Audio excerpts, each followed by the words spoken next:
देखिए,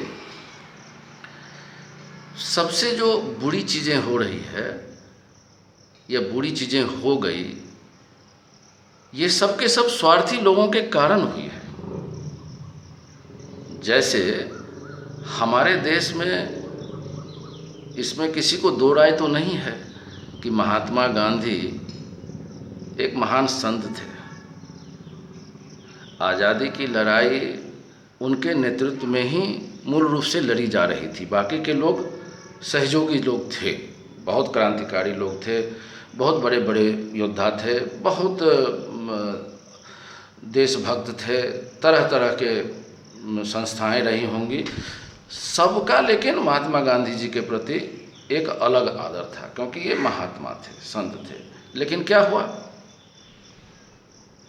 इनका पोस्टर लोगो लगा करके आज़ादी का जो सपना था, चंद गद्दारों ने उस सपने को चकनाचूर कर दिया। और उन गद्दारों ने कभी ना खत्म होने वाली समस्या को पैदा कर दिया। गद्दार जो होता है या जो स्वार्थी होता है या जिसके लिए सब कुछ सत्ता होता है, पैसे का पावर होता है, वो तो किसी की भी हत्या कर सकता है। भगवान उसके लिए कुछ चीज़ नहीं है। वो भगवान का मूर्ति बना करके या अल्लाह का नाम ले करके आपको वो यूटिलाइज कर सकता है। उसको भगवान या अल्लाह से डर नहीं है। वो आपको डराएगा कि ऐसा करोगे तो अल्लाह तुमको जन्नत दे देगा, हमारी बात मानो, क्योंकि इसमें लिखा हुआ है ये जो है तुम इस्लाम हो, मुस्लिम हो, और बाकी के लोग सब काफिर हैं, इनको मारोगे तो आप जन्नत चले जाओगे।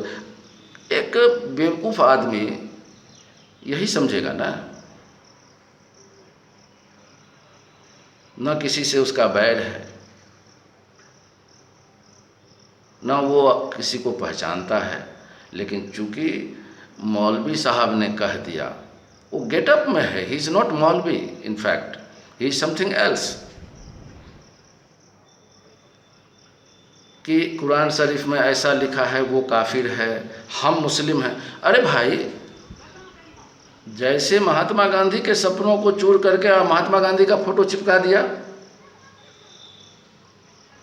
दे दिया हमें आज़ादी, बिना खड़ग बिना ढाल, साबरमती के संत तूने कर दिया कमाल। ये वही गद्दार लोग महात्मा गांधी का फोटो चिपका के और एक प्लेबैक चालू कर दिया कि नहीं कर दिया? तो ये जो षड्यंत्रकारी लोग हैं ना, अन्ना हजारे के साथ भी ऐसे ही हुआ। ऐसे ही हमारे महानतम संत पैगंबर साहब के साथ भी ऐसा ही हुआ। उनके ज्ञान विज्ञान की सारी बातें कुरान में है।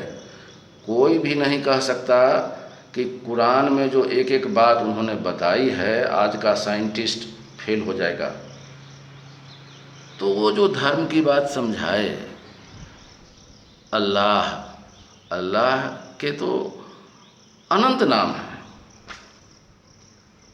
अल रहमान, अल जब्बार, अल रहीम, अल्लाह। और अल्लाह से पहले भी उनका नाम रहा होगा, क्योंकि इस्लाम धर्म केवल 1400 साल से तो नहीं है। ये अल्लाह शब्द अरबी भाषा है जो अल और इलाह से बना है। अल और इलाह अरबी शब्द है। वही जो इबादत के योग्य है, वही जो उपासना के योग्य है, वही जो सर्वशक्तिमान है, वही जो सबका मालिक है। और पैगंबर साहब ने बड़ी अच्छी बात बोली कि जो लोग उसको, उसकी आज्ञा को मानता है वो मुस्लिम है। हम भी तब मुस्लिम हैं, काहे नहीं मुस्लिम है भाई? और उन्होंने कहा कि दो तरह के लोग होते हैं, एक तो जो अल्लाह को मानता है, तो हम अल्लाह को मानते हैं, भगवान को मानते हैं, गॉड को मानते हैं। I know the meaning of the God, he is the only worthy to be worshipped. कोई दिक्कत नहीं है हमको इसको। उन्होंने जो समझाया इस चीज़ को, ये जो बाकी के लोग जो खलीफा बन गए ज़बरदस्ती ना, क्योंकि इनको तो राजकाम का पाठ करना था, लूट पाट करनी थी, ज़बरदस्ती लोगों को मार करके सता करके अपना राज्य फैलाना था। तो ये रिलीजियस लोग नहीं थे।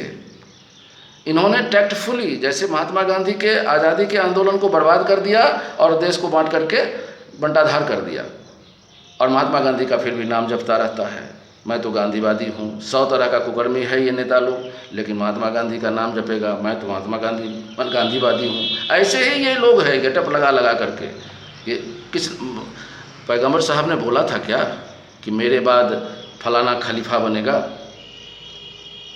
पैगंबर साहब जो बोले उसकी कोई व्याख्या ठीक से कर पाता है? और हमारे देश में तो कोई बेचारे अरबी जानते हैं, अभी तक नहीं अरबी जानते हैं। मुस्लिम शब्द क्या है, इसका रूट क्या है? अरबी शब्द है ये। इसका मतलब होता है सिल्म।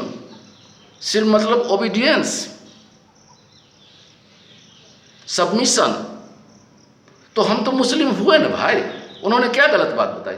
लेकिन ये जो तलवार के जोर पर जिन लोगों ने इस्लाम का प्रचार किया, सत्यानाश कर दिया इन लोगों ने इस्लाम को। और इन गद्दारों का जब तक आप ठीक से समझेंगे नहीं षड्यंत्र, मनुष्य आपस में लड़ता रहेगा, न धर्म को समझ पाएगा। इसलिए इन लोगों को ये जो मूंछ कटा के, टोपी चढ़ा के, पगड़ी बांध के, मूंछ टाइट करके, तरह तरह का जो गेटअप है, इन लोगों से सावधान होने की ज़रूरत है। हमको खुद समझने की ज़रूरत है। ये लोग डरा रहे हैं हमको, हमें खुद अपना चिंतन करना होगा। आप लोग अपना अपना सुझाव हमको दीजिएगा। हम लोग आगे अपने देश के बारे में चर्चा करेंगे। लेकिन हमारे देश में सबसे जो बड़ी समस्या होने वाली है वो ये लोग जो नफ़रत का खेती करके बो दिए, अब ये नफ़रत का बीज अंकुरित होकर के फल देने लगा है। बहुत जल्द